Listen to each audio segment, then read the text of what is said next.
What if a single detention quietly triggered a chain reaction now forcing the world's most powerful nations into an uncomfortable moment of reckoning?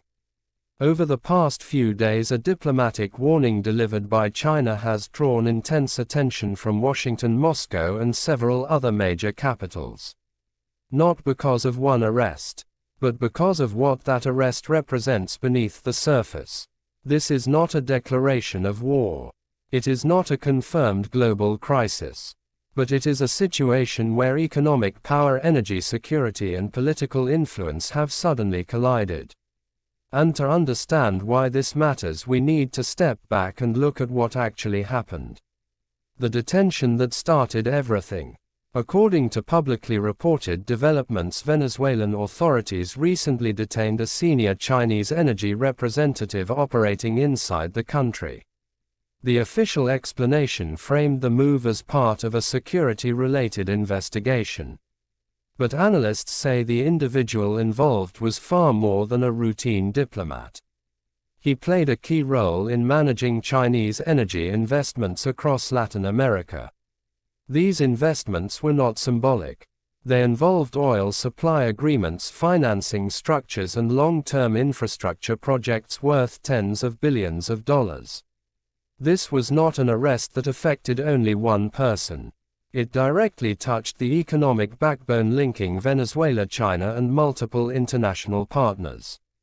That is why the response was immediate. Why Venezuela matters so much. Venezuela holds some of the largest proven oil reserves on the planet. For years the country has struggled with economic instability, sanctions, and declining production. Chinese investment filled that gap. Loans, technology, and financial support allowed energy extraction to continue when other funding sources disappeared. In return, China secured long-term access to oil supplies that could stretch decades into the future. This relationship went beyond oil. It became part of a broader system where energy resources, financial flows, and trade routes were tightly linked. Disrupting one part of that system was always going to send shockwaves far beyond Caracas. The hidden financial layer. Energy alone does not explain the intensity of the reaction. The deeper issue lies in finance. Over the past decade, China has worked to reduce its reliance on Western-dominated financial systems. That effort included building alternative payment channels, settlement mechanisms, and bilateral trade arrangements. These systems allowed participating countries to trade energy and commodities without routing transactions through traditional Western banks. Analysts describe this as a parallel financial ecosystem, one designed to provide economic resilience under pressure. The detained official was closely associated with coordinating these arrangements in the region. That is why the incident immediately raised alarms. The diplomatic warning. Shortly after the detention, Chinese officials issued a strong diplomatic message calling for the protection of their personnel and interests abroad. The wording was careful but firm. It did not announce retaliation. It did not specify actions. But those familiar with diplomatic language understood the signal. When major powers reference sovereign interests, they are rarely speaking in abstract terms. Markets noticed, governments noticed, and so did energy and manufacturing sectors that depend on stable global supply chains. Early market reactions. Within days, financial markets showed signs of stress. Energy prices fluctuated. Shipping and logistics firms began reassessing routes and contracts. These movements did not represent collapse, but they highlighted how sensitive the global system has become. Modern economies are interconnected in ways that amplify even limited disruptions. What once might have remained a regional dispute now carried global implications. Rising strategic anxiety. As economic uncertainty grew, security analysts began tracking military movements in key regions. Naval exercises, patrols, and deployments were described as routine. Yet history shows that such actions often serve as signals rather than preparation for immediate conflict. When multiple nuclear-armed states operate in proximity, risk does not come from intent. It comes from miscalculation. That is why even symbolic moves attract intense scrutiny. A broader strategic shift. Experts suggest this moment reflects a deeper transition in global power. Economic leverage has become as influential as military strength. Control over energy resources, financial systems, and trade networks now shapes geopolitical outcomes. China has spent years building tools designed to operate under pressure. Other powers are responding in ways that reveal their own vulnerabilities. This situation did not emerge overnight. It has been building quietly for years. Where things stand now, at this stage no final outcomes are known. Negotiations may be underway behind closed doors. Diplomatic channels remain active, but the balance has shifted. What was once a localized action has become a test of economic resilience, political influence, and strategic patience. And this is only the beginning of the story. Because what follows next involves pressure escalation and choices that could reshape global relationships for years to come. What followed the diplomatic warning was not immediate confrontation. It was something far more subtle and far more powerful. Economic pressure. In the modern world, power is rarely exercised first through weapons. It moves through markets, supply chains, and financial systems. And this crisis exposed just how vulnerable those systems can be. Markets react before governments do. Long before official statements escalated, financial markets began to react. Energy prices showed sharp volatility. Shipping insurers adjusted risk assessments overnight. Manufacturers dependent on stable raw material flows quietly began contingency planning. None of this made headlines immediately, but it signaled a deeper concern. Global markets sensed that this was not a routine diplomatic dispute. They recognized patterns from past crises where economic leverage replaced open confrontation. Energy as strategic leverage. Energy is not just a commodity. It is the foundation of modern economies. Oil, gas, and refined fuels determine whether factories run, whether transportation systems function, and whether governments maintain stability. China understood this long before the current crisis. Over the past 2 decades, Chinese firms invested heavily in energy infrastructure far beyond their borders. Refineries, pipelines, shipping routes, and financing mechanisms were developed in parallel. These investments created interdependence, but they also created leverage. When energy flows are disrupted, entire regions feel the impact within weeks, not years. The financial dimension expands. At the same time, attention turned to financial systems. Not traditional stock exchanges or retail banks, but the hidden plumbing of global trade. Payment, settlement, clearing mechanisms, and currency access quietly determine whether trade continues. China spent years building alternatives designed to function outside Western-dominated frameworks. These systems were not created for crisis headlines. They were built for moments exactly like this. Analysts believe that even limited disruption within these networks can ripple outward rapidly. Supply contracts stall. Insurance coverage becomes uncertain. Confidence erodes. And confidence is the most fragile asset of all. Why pressure spreads so quickly? Modern globalization has reduced redundancy. Efficiency replaced resilience. Supply chains optimized for cost rather than durability now span multiple continents. A disruption in one region can halt production thousands of miles away. This is why economic pressure rarely remains contained. It spreads horizontally across industries and vertically through national economies. Energy-dependent states face immediate exposure. Manufacturing economies face delayed but deeper consequences. The effects are uneven but cumulative. Governments begin quiet calculations. As markets reacted, governments began internal assessments. Public statements emphasized calm and dialogue. Privately, officials examined worst-case scenarios.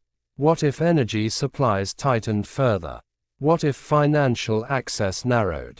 What if shipping lanes became unreliable? These are not theoretical questions. They determine employment, inflation, and political stability. For many governments, the dilemma was stark. Respond forcefully and risk economic retaliation. Remain neutral and risk strategic isolation. The role of economic signaling. Not every action taken was designed to cause immediate harm. Some were signals, delays, reviews, temporary suspensions. These measures communicate capability without escalation. They remind counterparts that deeper tools remain unused. Historically, this form of signaling has been effective precisely because it stops short of open conflict. But it also increases pressure on decision makers as uncertainty grows. Energy markets feel the strain. Energy markets responded with heightened sensitivity. Futures pricing reflected risk premiums. Strategic reserves were quietly discussed. Energy importing nations began reviewing stockpile levels. Some explored alternative suppliers despite higher costs. These adjustments carry long-term consequences. They reshape trade relationships and investment priorities. Once trust in supply reliability is damaged, it is difficult to restore quickly. Why this moment is different?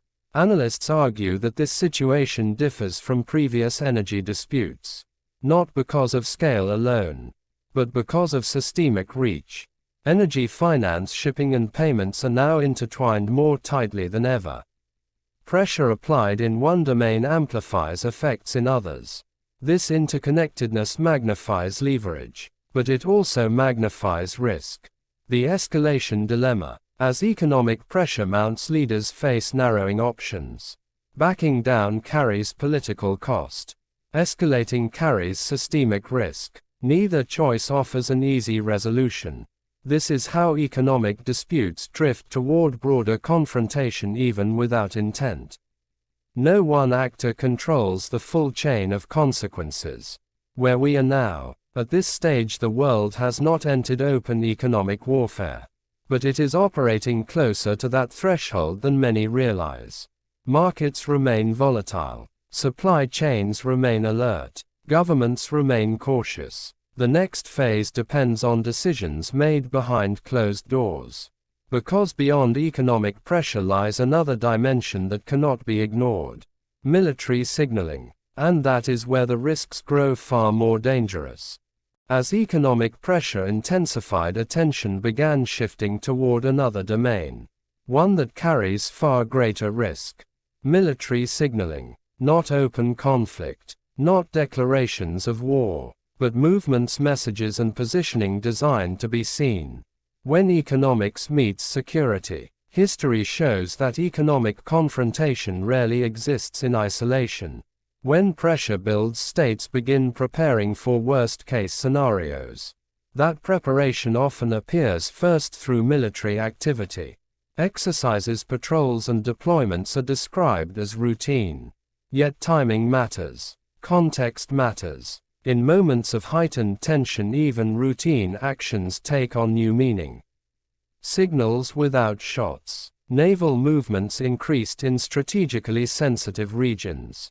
Air patrols expanded. Surveillance activity intensified. None of these actions alone signaled imminent conflict. Together they formed a pattern. Military forces were not preparing to attack. They were preparing not to be surprised. And that distinction is critical. The danger of proximity. When multiple heavily armed forces operate close to one another, risk increases exponentially. Not because leaders intend escalation, but because systems are complex and humans make mistakes. Equipment malfunctions. Communications fail. Misinterpretations occur. In such environments, a single incident can spiral rapidly. This is why military planners fear proximity more than hostility. Deterrence versus miscalculation. Military signaling is designed to deter, to communicate capability and resolve. But deterrence only works when signals are correctly interpreted. when each side believes the other understands the message. In periods of high tension, that assumption weakens. Signals intended as warnings can be perceived as preparations. Moves meant to stabilize can be read as provocation. This is the core danger of escalation dynamics. Alliance pressures begin to surface. As military activity increased, allied nations faced difficult questions. Support one partner and risk becoming a target. Remain distant and risk weakening security guarantees. Publicly, leaders emphasized restraint and dialogue. Privately, defense planners adjusted readiness levels. This duality reflects the complexity of modern alliances. Commitments exist, but so do domestic political realities and economic vulnerabilities. Strategic patience versus urgency. One of the most critical variables in this crisis is time. Some actors believe pressure will force concessions. Others believe patience will exhaust opponents. These differing assumptions create dangerous asymmetry. If one side expects rapid resolution while another prepares for prolonged standoff, misalignment grows. Misalignment breeds surprise. The risk of escalation without intent. Perhaps the most unsettling aspect of this moment is that escalation may not be deliberate. No leader may desire open conflict. Yet systems can drift toward it. Economic retaliation triggers military readiness. Military readiness triggers further economic hedging. Each step narrows space for compromise. This is how crises gain momentum independent of strategy. What history teaches. Past global crises rarely began with deliberate decisions to fight. They began with rigid positions, misread intentions, and limited communication. Modern technology accelerates this process. Decisions are made faster. Information spreads instantly. Public pressure rises quickly. All of this compresses decision timelines. When leaders have less time, they rely more on assumptions. The role of communication channels. One factor remains critical: communication. Hotlines, diplomatic backchannels, and informal contacts often prevent catastrophe.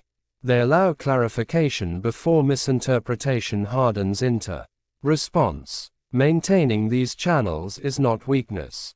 It is necessity. History suggests that crises de-escalate not through dominance but through dialogue that preserves face on all sides.